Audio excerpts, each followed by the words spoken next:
Hey guys, Steven here, Fanatic Perspective. Welcome to the post game after show. It's been a little while since we've done a live. Appreciate everybody tuning in the comments. We are going to jump into the return of Rick Barnes to Austin, Texas, as we defeat the Tennessee Volunteers 52-51. Probably our best win of the season. We need to start building up that resume for March. And we know what's ahead of us in Lubbock. So we're going to break all that down. First and foremost, if you're here, want to say thank you. Thank you for viewing. Appreciate y'all so very much. Hit that subscribe button. Those of you in the chat, when you come in, you know what to do. Hit the like button. Helps us grow this platform. The biggest way you can help people like myself as content creators is subscribing and helping us grow this base. We'll also want to give a quick thank you to our sponsor, busr.com/fanatic. You can go there. There is a promo code we have right now, Sports100FP. Tons of action tomorrow. Kansas City Chiefs, Cincinnati Bengals, Rams, Niners. A lot of action tomorrow. I've had a really, really good day on college basketball today. I bet the under on Texas, Tennessee, which was at 125.5. I even went back and doubled down and bet the under when it dropped down to 112.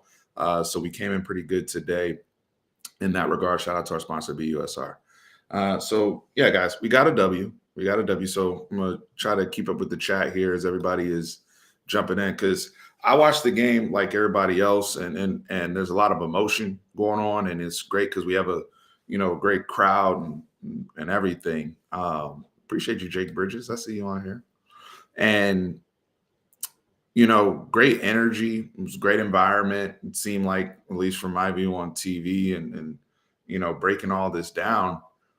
And it's like a 17-0 run that Tennessee goes on to finish this basketball game, where I had tweeted, we got to appreciate the defense that we are playing, the energy and effort that we're playing with, the connectedness. Tennessee for 38 minutes, 37 minutes of this basketball game was very uncomfortable getting into any type of offensive sets, any type of rhythm, a lot of shot clock violations, a lot of dribbling the ball off their foot, taking away option A, taking away option B. That's something that this team seems to be very good at, and that's why they're one of the best defenses in the country. The frustration that a lot of us have is offensively, and this is something that I personally anticipated with how Chris Beard chooses to coach and run his basketball team, and it's frustrating because you have a bunch of players who were very productive offensive players where they came from. If we're talking just about the transfer portal guys, I mean, Timmy Allen was a guy who was all conference performer in another Power 5 conference. Trey Mitchell's a guy that's averaged, 18, 19 points a game. Marcus Carr's a guy that's averaged a lot of points. And so you have all these pieces that come in here. And one of the things I spoke on is when you're coming here and you're understanding, what, going into this motion offense that you're going to be playing under Chris Beard, what are you willing to sacrifice? And that's in combination with guys like Andrew Jones and Courtney Ramey, who have also been, 12, 13, 14 point a game guys. It's only one basketball. And, the chemistry offensively, as much as they've connected for the most part defensively, I just thought they got in their heads at the end of the game. And Tennessee, you got to give credit to Coach Barnes and the effort that was put forth on their part for getting them back into the game and getting some momentum at the end there. But offensively, pace is a big part of it. I don't think they're as bad as they seem to be. I think pace is an issue. I think shot selection is an issue. And this is something that Chris Beard has spoken on. You saw it earlier even in the first half, where they pass up certain shots. Now, some certain times they ended up making shots. There was one where Askew has a wide open three. He passes it. He ends up getting the ball back. He hits the three anyway. So, but you want to get into a habit of, you want to see these guys who all have experience putting the ball in the cup be a little bit more aggressive. And I'm personally not seeing that offensively from this basketball team. guys, we had one player in this game finish in double digits, and that was Courtney Ramey. Um, and so I'm thankful for the win, no doubt about it. I'm gonna catch up on the comments here. Again, as you guys are coming in, please hit that like button. Um, Thankful for the win, absolutely. I think we're more so just trying to project, what's to come. Right, this is a very tough slate. Now, the slate began with Tennessee because we needed to be a rank. We need to get skins on the wall because we had a very very light non-conference schedule, and the one big dog we played, we got beat up by Gonzaga. So getting a win against an 18 ranked Tennessee, a Tennessee team that will be in the NCAA tournament, we will take it for sure. We know how good of a basketball coach Rick Barnes is, and he showed that even down to the last play that Tennessee ran, where they get a wide open look to win the basketball game. Fortunately, the young man misses. But Brandon said this win was better than it looks. Held a double-digit lead most of the second half against a good basketball team. Just frustrating to watch us collapse like that. Let me ask y'all a question. I know a lot of this team wasn't here last year, but I started to see some of the same "here we go again" looks on their faces, like we saw with some meltdowns of years past, especially the game, honestly against Abilene Christian, where we just psychologically look like, oh my God, I don't want to blow this, right? And I think that was obvious with the free throws. Courtney Ramey's a pretty good free throw shooter. I'm not going to say he's a great free throw shooter. I don't think he's above 80%. But for him to basically smoke through two free throws, Timmy Allen misses a free throw. Fortunately, he hits the game-winning free throw that ends up being the difference. And the 1 point we scored during the run, I think it was something weird just within psychologically that this team faces. Now, we know basketball is a game of runs. So some of that we got to take with a grain of salt, but I would like to see them get a little bit more aggressive and just looking to. I understand part of the pace thing married with how aggressive we are on defense. I get all that. I think the other aspect that's really concerning is when Tennessee turned up the pressure, who's your primary ball handler? I mean, we know it's supposed to be Marcus Carr, right? And Marcus Carr also is, we know Marcus Carr, if you just ask him to be a volume scorer, he can do that and really, try to get into rhythm. But we've got to see that development from Carr and the guards on this team, because there's still the best point guard distributor is probably Timmy Allen. I mean, Timmy Allen's 1 point forward, right? So when you get into these situations where people are getting very, very aggressive, if I'm asking Timmy Allen to bring the ball up versus press, that's a little bit tougher versus if I'm asking Timmy Allen to run my offense in the half court. We've got to, and Marcus Carr, it's this battle of comfort, I feel like, because I believe he's capable of doing it. And I believe even in some half court sets, I've seen him do certain things. But then I see times where, like tonight, where we're dribbling, and our heads are down. We're not finding, moving the basketball quickly and effectively versus that to get them out of those things or make them pay. Typically, when people press you like that, you should be ending with a dunk if you do it right, because they're gambling. When you're trying to trap in the corner like that, you're gambling. So, just that mental aspect of the game and understanding, certain situations, how to attack them, when we got to be aggressive, a little bit more offensively and look for our shots. That's going to be the key to if this team goes on a run or if we're a bubble team, fringe team, because this conference is so tough. Let me catch up on comments. Thank you guys for tapping in. Make sure you hit that like button. Carson said, rather have this game now to prepare us for this stretch. If you check around the conference, Baylor, Kansas, West Virginia, Oklahoma State, Kansas State, OU, they all lost their SEC matchups. It only gets tougher. Great point. West Virginia, saw a little bit of that game. They lost to Arkansas. Oklahoma State lost to Florida. Kansas State, I think they were playing Ole Miss. Um, OU was playing number 1 ranked Auburn and Jabari Smith, who's tough. Kansas gets their doors blown off by Kentucky, and Baylor loses to Bama. Same Kentucky team that we or Kansas team that we also blew out last year, but the broadcast seemed to forget that.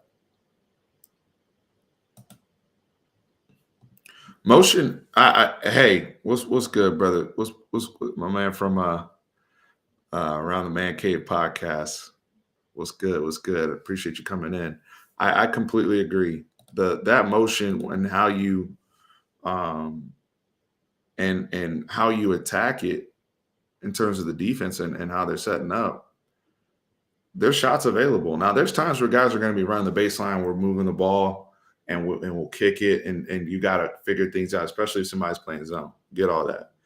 But to Sean's point, you got to hit. I mean, there's times where you just, you know, if you have enough space, be ready to shoot. And this is also another thing. Really, really good teams that you'll see.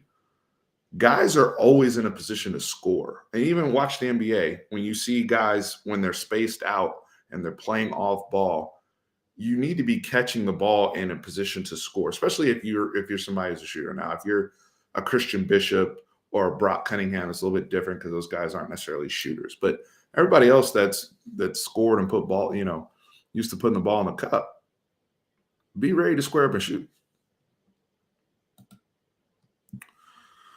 Askew's a natural point guard. Let him handle and run the offense and let Carr play off the ball and score. Askew's coming along. I think with him, it's a consistency thing and awareness because athletically he's there.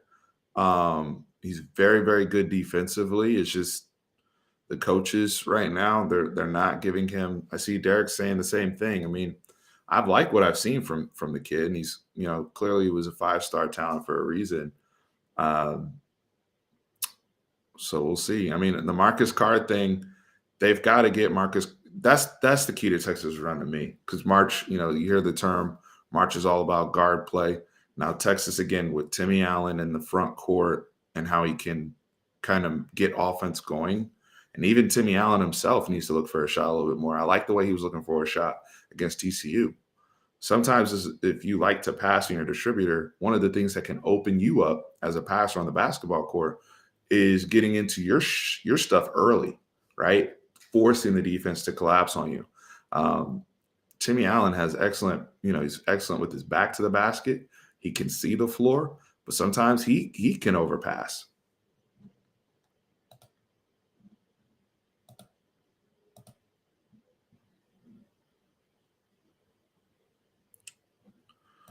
Yeah, shout out to Rick Barnes. I want to give him, Texas did a tremendous job all week leading into this matchup of, giving Coach Barnes his flowers. I grew up, my beginning of Texas basketball was around, kind of after the Chris Mims going into TJ Ford era. And, TJ just was coming out of high school was such a big recruit, McDonald's All-American, high school basketball legend here in Texas, and to see him from day one at Texas be such a dominant basketball player under Rick Barnes that segues into Rick Barnes, the LaMarcus Aldridge recruitment, the Kevin Durant's of the world, the Corey Joseph, the guys he was able to get not just in the country, but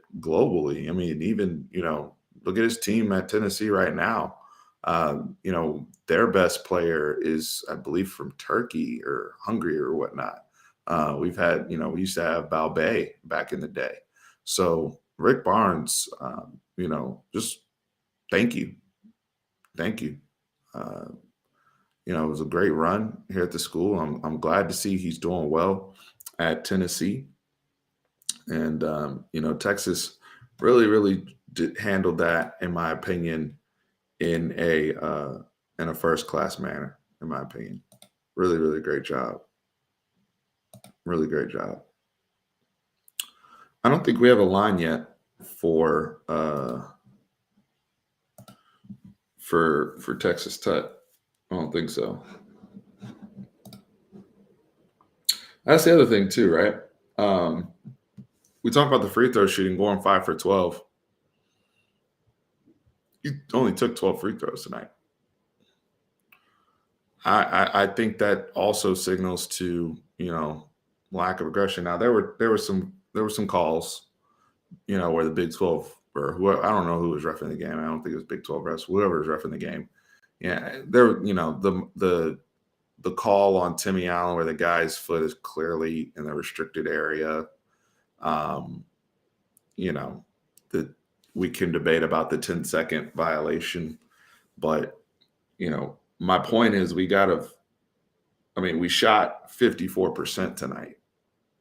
That's excellent. We shot 43% from three. That's excellent. Not good. That's excellent shooting. But your free throws and you have 18 turnovers. I don't think this team is bad. I don't think we lack people that can score. I think we lack pace. We lack assertiveness. Even Trey Mitchell and Christian Bishop, when they get around the cup, they can score. Like Christian Bishop, I thought when we got him from Creighton,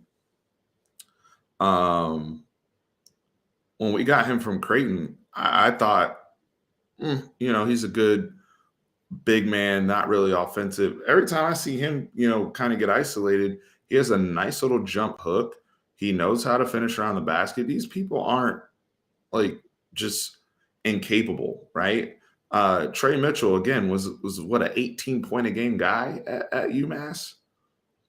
I know he knows how to score. I watch him play, and he knows how to move. It's just one of these things where you get all these people together, and they know they got to share the bat. Even Dylan DeSue from Pflugerville and formerly of Vanderbilt, he was what, a 15-8 guy in the SEC. All these guys, now he's, I get his minutes are all over the place, and he's still kind of working back into basketball shape since he came. But it's really interesting to see. No, you're right, Dustin. They are trying to figure the lineup out. But how much time have we got? Let's look at this schedule coming up.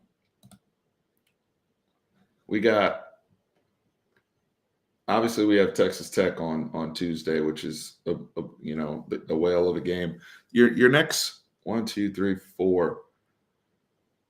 So you got Tech. Coming off of that, you got Iowa State. Then you have Kansas. Then you have at Baylor. Then you have OU. Then you have Tech again. That's a hell of a stretch, right? And so, hey, and today you had 18 Tennessee. We got to count that one. I saw somebody earlier mention all the teams that lost in the Big 12 SEC Challenge. I do know TCU won after we embarrassed them on Tuesday night in front of a record crowd. So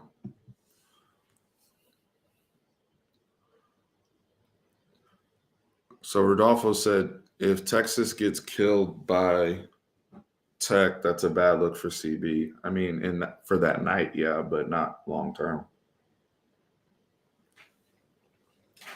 Here's what we got to understand. I'm gonna be real with y'all. If anybody, raise your hand in here if you've watched Tech play basketball this year. Because I'm gonna say something. All right, and this is just something I've noticed because I've seen this in sports before. They're playing with rage. Texas Tech is. They're playing with rage. They're playing with great intensity. And they've been gearing their fan base, these players, that staff, Mark Adams, all those folks there, they've taken a certain energy and combined that in my opinion, a positive manner to uplift their team. they've been an excellent basketball team today. Shout out to BUSR. I've been betting on Tech recently because they've been a money today versus Mississippi State. They got Mississippi State went up to Lubbock. Easy bet. Bet them outright. Threw them in my parlay. Tech. They've been playing with this chip on their shoulder, waiting for February 1st. So I say that to say this. If Texas goes up there and we lose, or we get, I don't think we're going to get run off the floor. I don't see that. I think there is some toughness to what Chris Beard and what we do. And I think he's good at mentally preparing the kids. But I'm not using this as the end all be all. Like that, this is what this is like almost like a national championship type situation for them. In all seriousness, like that's the type of energy they're putting towards this game. That's why the tickets are so high. I'm not using this as any type of barometer of whether or not we made the right hire or whether or not this is, we are already past that. And as of right now, we got to approach it with the similar type of approach with Tennessee. It's emotional. We get all those things. We got to figure out how to win this basketball game and string together more wins. Because if you're Texas, I'm looking at this as an opportunity to put more skin on the wall, right? And for the committee, a road win at Tech under those conditions goes a long way for the committee. So regardless of what we see, I'm just telling you, these dudes over here in Lubbock. I have an aunt. I've talked about my aunt before in Texas Tech when I made fun of her on this channel. I don't even think she likes basketball, but at the end of every Tech game, she texts me the box score and says February 1st. Like that is being just plastered into their minds up there. So here's what it is. Texas fight. It's very similar. I'm not going to say we're going to get bludgeoned. Jonathan Miller said I go to Tech. But I'm a fan. He said I'm a fan of both. Jonathan Miller, give me in the comment section, give me a little breakdown of what you think the matchup's going to be like on Tuesday. Are you going to go to the game on Tuesday? Let me know. Give me a little breakdown of what you're going to see. I saw Texas Fights comment here about it is similar to the energy that Arkansas had. It is. Only Texas can't it's not like a Arkansas situation where we saw they had 3 wins the year before in football and we can look past them and then get surprised. This Tech basketball team, anybody that watches basketball, college basketball extensively, you know how well Tech has been playing all season. So there should be no surprise. We will be underdogs in that matchup. I know there's going to be people on ESPN, people in the media that are going to say, yo, Texas is about to get blown out. There's no way they're going to be able to handle that environment, blah, blah, blah. I'm playing the underdog card. That's fine.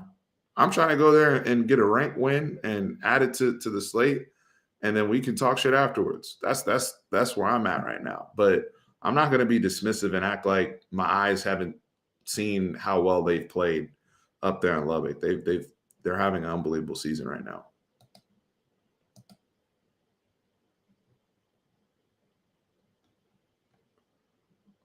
I can't wait to see what the over-under is for that game.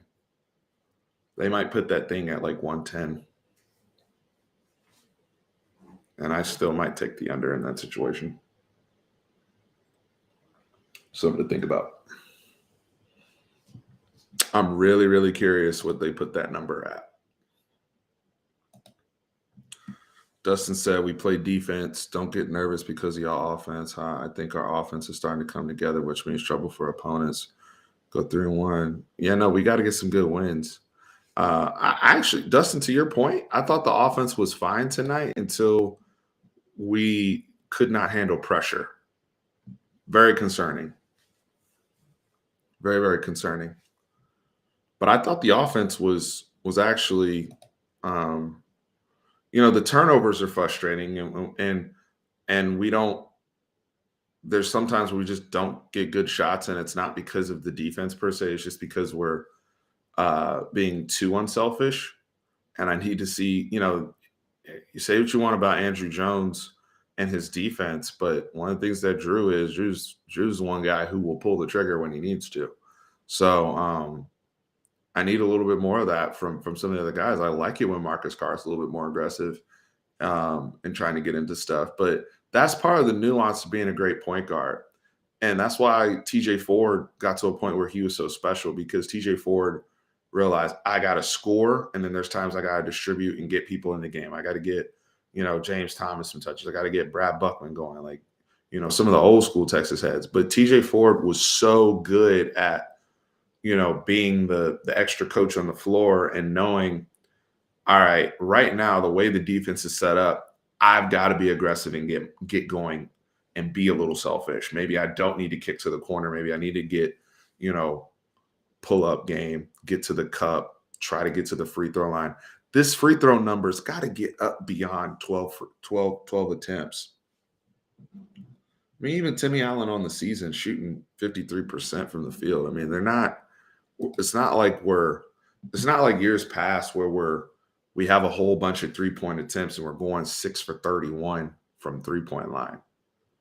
That's not the case. It's not like we're just, it's like you look at the team and it's like, Jesus, nobody can shoot. I don't see that being the case. Like Courtney Ramey, Fran Fraschilla was really, for those who watched on TV, was really driving this point home on the broadcast of Courtney Ramey being what he was saying, 48% in catch and shoot situations. Part of that is just being a rhythm shooter. Those are skills. That's muscle memory at that point.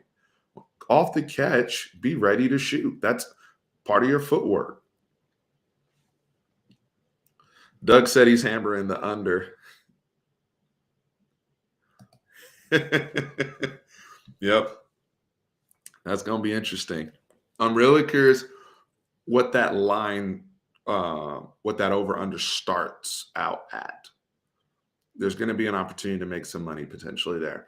I knew once I saw 125 for Texas and Tennessee, especially because Rick and them play defense too, evident by the end of the game. So for those of you who are in the betting business, hopefully you're using BUSR, official sponsor, official sportsbook, official betting partner, Fanatic Perspective. Shout out to BUSR.com/Fanatic. Go ahead and sign up, Sports 100 FP, get a 100% free play, 5-time rollover on there, but 100% free play match on all deposits. Hopefully, those of you who are in the business are paying attention to some of those things and some of those metrics tonight. I wouldn't mix anything up for Tech, Carson. I'm more so interested in the rotation. So if you want to stay with your bigger lineup of Mitchell, Bishop, Allen, and then Ramey Carr, fine. I'm more so, I think, to the brothers talking about Askew, as long as his head's there, he's in the rotation. Obviously, Brock Cunningham, I need him out there giving me everything that I expect from Captain Scrap. I need Brock, especially in an emotional game, 50-50 balls, loose balls. Those are things that's Tech's culture. So, having Brock out there just to be an annoyance. But we got to be careful with his minutes too, because when Brock's on the floor, no disrespect, I lose a score. Now, I do have a guy that can help me at least get rebounds offensively and second chance opportunities. But defensively, it is easier to guard Texas when Brock's out there because he is not a threat to score. So I can help off a lot more. So it's going to be something they're really, really going to have to balance, Chris Beard and his staff, and figure out how to manage that. But I've been impressed, guys, with the Texas crowd, Texas basketball crowd. I live in Dallas now, and I was out at the TCU game, but just seeing it on TV, the arena looks full. Frank Irwin seemed like it was pretty good environment. I understand, Chris Beard was there, but even the game they lost, where it was that the really, really bad loss to Kansas State, looked like the crowd was pretty good, and that's where you have to give a lot of credit to Chris Beard, a lot of credit to Chris Del Conte for giving him what he needs and making the hire, and Chris Beard just being engaging. And because basketball, we talk about this with football and everything and energy, and we learned the hard way with Texas and Arkansas. But basketball, intimate environment, on top of the players and everything, you can really, really have an impact on the road team.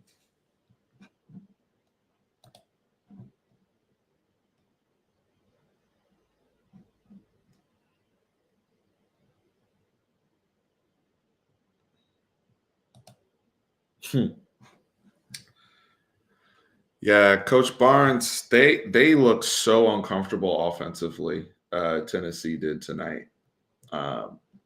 Very, very uncomfortable. And I mean, that's one thing that Texas, I really appreciate, and why we are able to win a lot of these games. We are 16-5.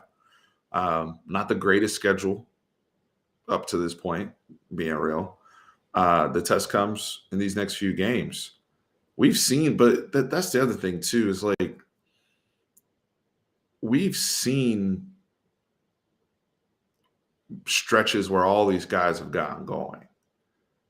But collectively as a unit, can they get that going together? And I think it starts with, I don't see them moving Marcus Carr this year to the 2. I would like to see that rotation, but I don't think they trust Askew enough to do what you guys are asking them to do. Or else they would be doing it by now.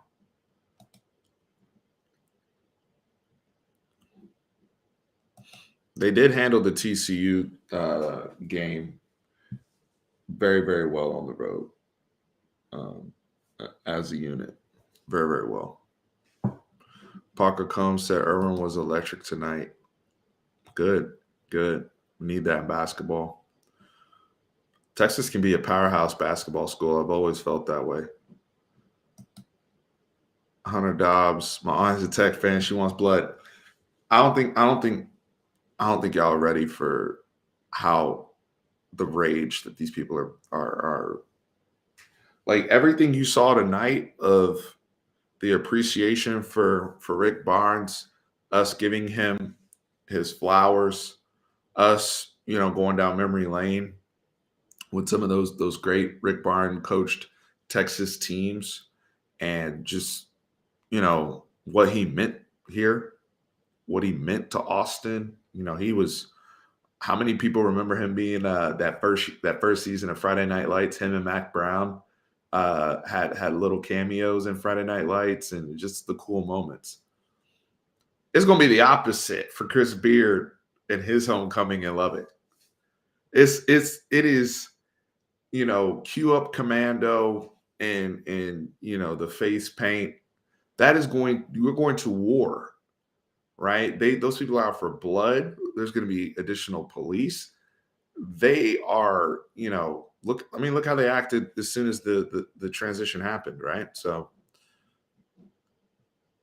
the emotion that will be in the building. And look, Chris Beard, right? Let's talk about Chris Beard. It's got to be emotional for him. That's Tech meant something to him. Tech still means something to him. It's not like I'm just, I'm done with the Red Raiders and their culture. Like, he recruited there. He had relationships with people there. There are Mark Adams, who's the coach now, and kids on that basketball team. You don't just throw that away. We're human beings. He lived there. He took them to a damn national championship game. That stuff matters. It's going to be emotional for him, just like it was emotional for Rick Barnes tonight. But they're not rolling out the red carpet for Chris Beard, and we're all well aware of that.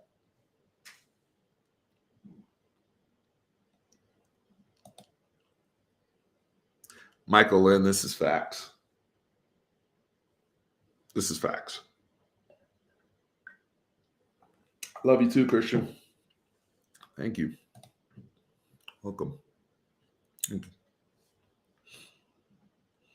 Yeah, TCU. I forgot who they played. Yeah, it was LSU. Um, yeah, because you guys did a great job of talking about all the Big 12 teams that lost, but TCU got a big that was a big win for them. I think LSU was here in Fort Worth today. My sister lives in Lubbock. Her husband is a Longhorn. He's been getting it all week. Yeah, I'm telling you, the energy for these people is.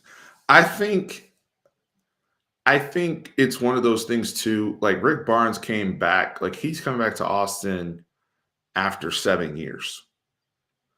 Chris Beard and Rick Barnes we fired Rick Barnes. Let's also get that clear. Chris Beard left Texas Tech to go to Texas, who's in the conference, and that is still a very, very fresh one. I think they do. Even though they're going to be favored, even though right now on paper they're the better team, I think they do. This is this game. This is a different situation. It's a different situation.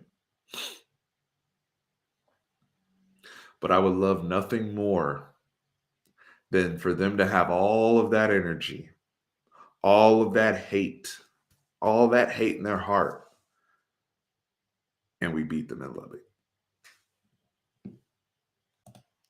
We took your coach.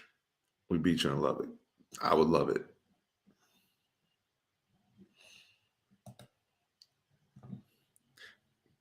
Kaysen's rooting for chaos. I'm happy for Shaka. I said this. He's doing very well at Marquette right now. I said this.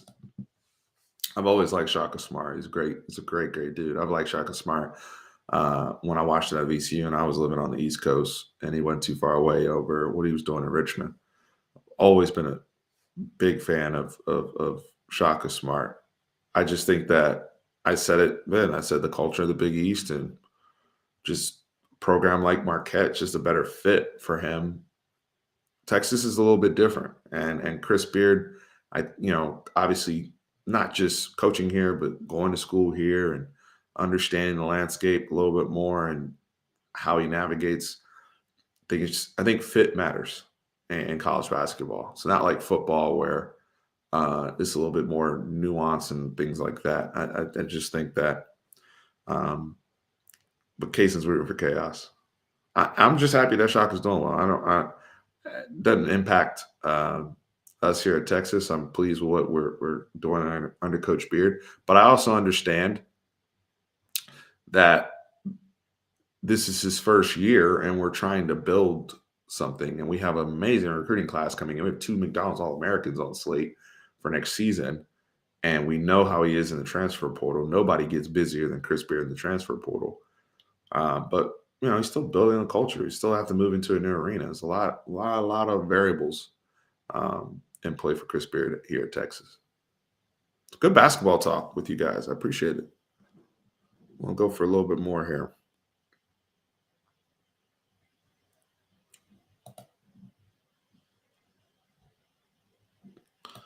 Wow, pessimistic outlook.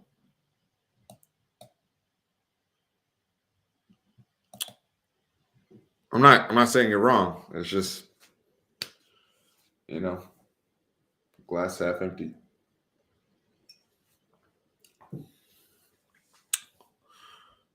Yeah, we're better shooters than that. I mean, I think it was. I agree. I think it was.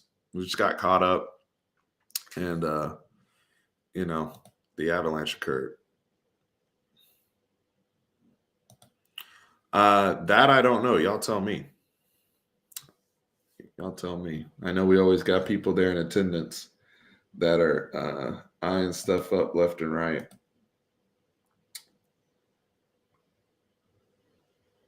Just checking some numbers right now, real quick. Looks like Gonzaga won by 32. Or was it? Was it 32?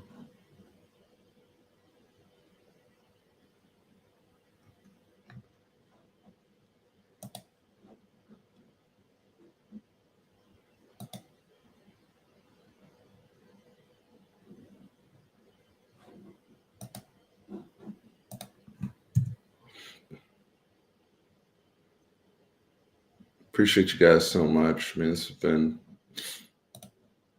really fun. Getting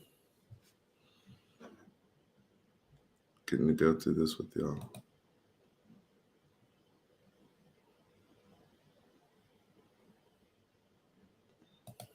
Said Sark was there. Yep, we got NSD2 coming up for football.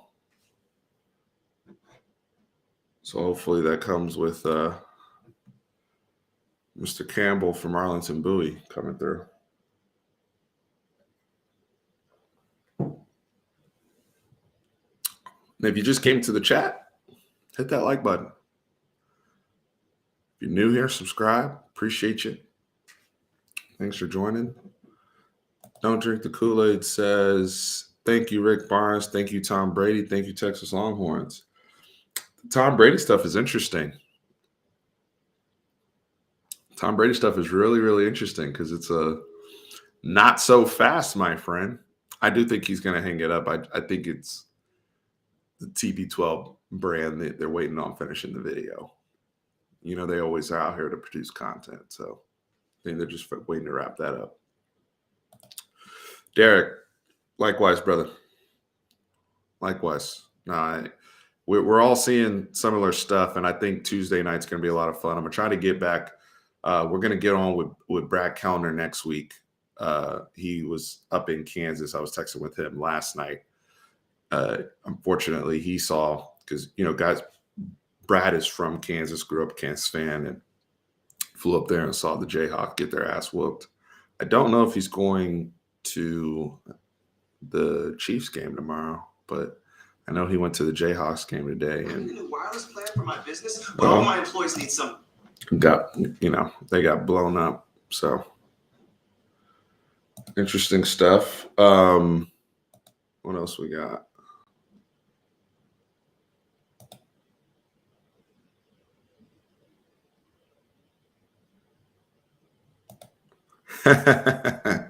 I love it. Horns by 20. Horns by 20. All right, we'll finish this out with just some questions real quick. Michael said, Steve, who would you say is the best team in the country right now? I honestly think I would actually say I would still lean Gonzaga, even over Auburn, just because of the proven experience. And I think highly of Chet Holmgren, probably more than some other people do. And Andrew Nembhard at guard. I think Gonzaga has good shooting. I like the way they score. That Baylor team that took them out last year, that was a really special team. And that was a team that could score from all three levels and match them inside with toughness, not necessarily skill, because Baylor wasn't skilled on the interior last year.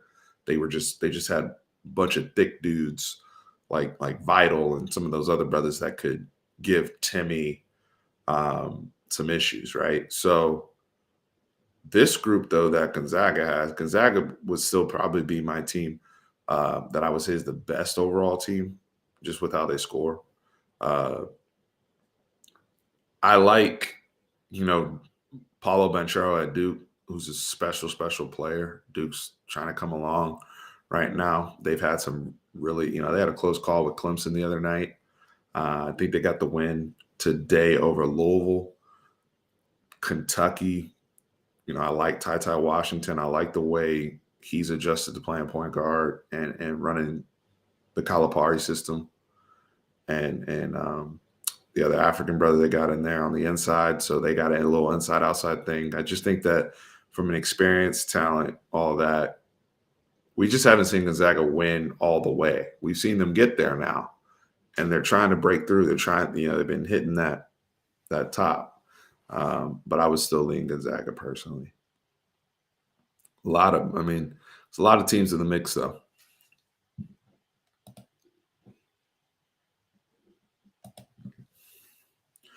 I think that Kentucky came out today. I didn't watch a lot of the first half, so it's hard for me to say. I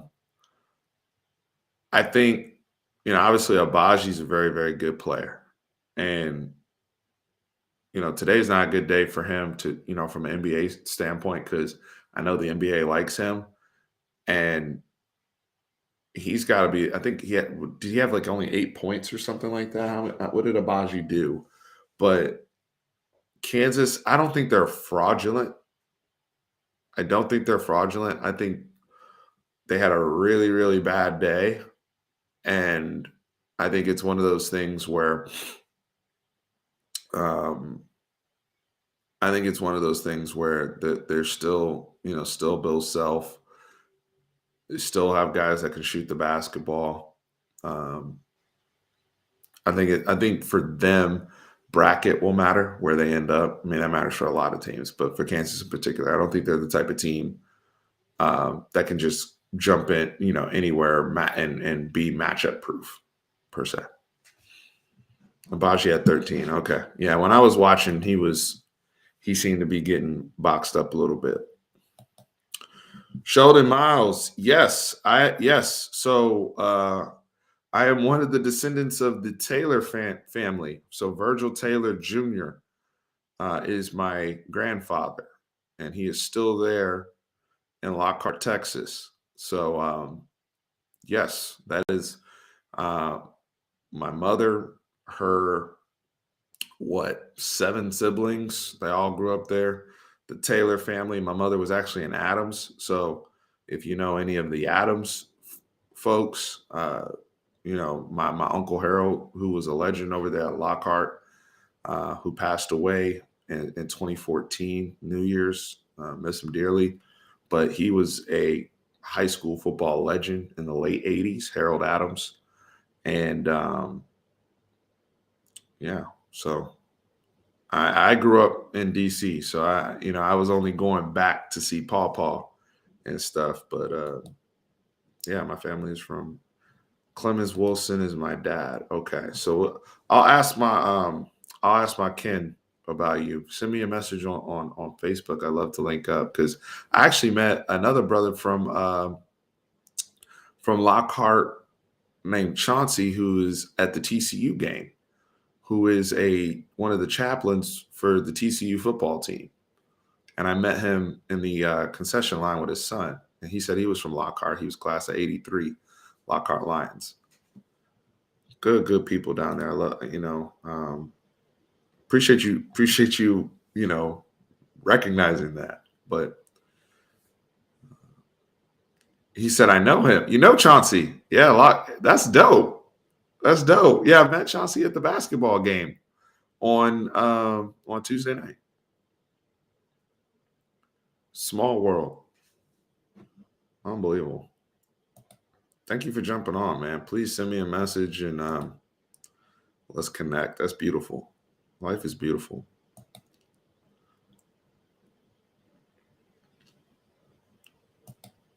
Quick, how are we feeling about football? I cautiously optimistic, I should say. Cautiously optimistic. I think football wise, we have the potential to have an elite offense in year 2 under Sark. We got to see what the end result is with this offensive line. That's kind of because now you really have the pieces in play. And if you guys haven't seen Texas Homer's video and kind of the offensive breakdown, I'm gonna plug that right now. Please go check that out. He kind of went through a whole breakdown as is right now. So I think that's worth y'all's time. And then defensively kept the staff in place. Gary Patterson is in the building. I would love to see the defense have the same type of jump the Dallas Cowboys had, where we were just historically bad, and then all of a sudden, we have this beautiful turnaround. That would be amazing. Now, am I banking on that to happen? No, but something to think about. How do you think this basketball season ends? Hopefully with us in the tournament and, getting to the point where we're getting to the second weekend and beyond. I don't, Big 12 tournament wise, more so that needs to be used for, if we're in a situation where we need seating to improve our seating, I'd like to see us perform well there, but it's not critical to me. The biggest thing is trying to just get to the second week and get into that Sweet 16 position, and then the matchups. Then it's as much luck as it is anything else at that point. Who's playing their best basketball? Second weekend is a goal for me for this. A lot of these guys transfer here. Marcus Carr didn't come here to get bounced early. Timmy Allen, Trey Mitchell. I mean, I understand it's year one for the coach, but you brought in all these older guys. Uh, it's time to make some moves.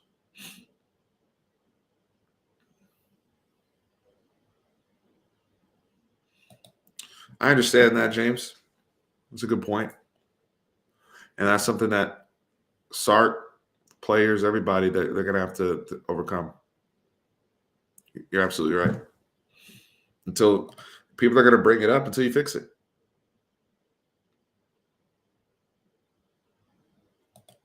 Or am I going to stream with RJ when Caleb commits? Probably not RJ. RJ is a busy man these days with Fox and everything. I'm very, very proud of him and how much he's grown his platform, and he's doing amazing things over there. That's inspiring for all of us as content creators.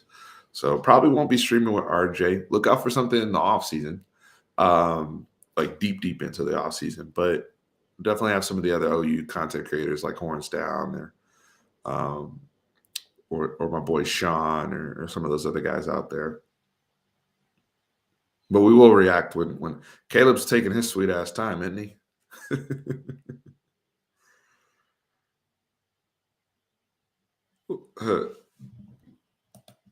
Fake UT. Yeah, it's always a good. There was a lot of orange on the court tonight. I know it was messing up some people's vision.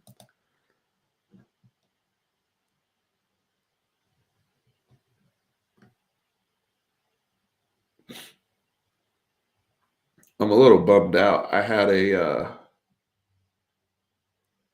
plus 600 bet on Gonzaga. I had Gonzaga, Texas on the under. It was one of my parlays. Texas on the under and Syracuse minus 16.5 live bet. And it was a plus, I think plus 500, plus 600. And Gonzaga wins by 32, and I had it at 32.5. So a little bit of a bad beat there on that one. But net, we do finish the night in the black. So I'm still happy. But that would have made the night spectacular. So Gonzaga wins by 32 instead of 33.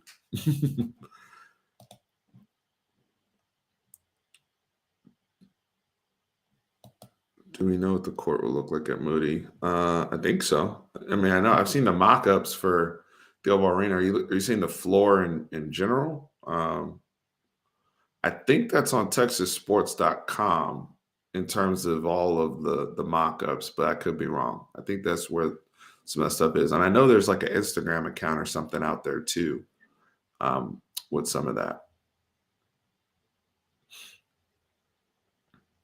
I appreciate you guys coming on and just hanging out with me after the game. Again, thank you to Rick Barnes, for elevating this program. We wouldn't have our coach today if it wasn't for Rick Barnes and him developing during that time what he's meant to college basketball. The reason, like I said, some of the big names like TJ Ford and LaMarcus Aldridge and Kevin Durant and DJ Augustine and PJ Tucker, all these guys we've been so proud as they've progressed on into the NBA, some of them into coaching.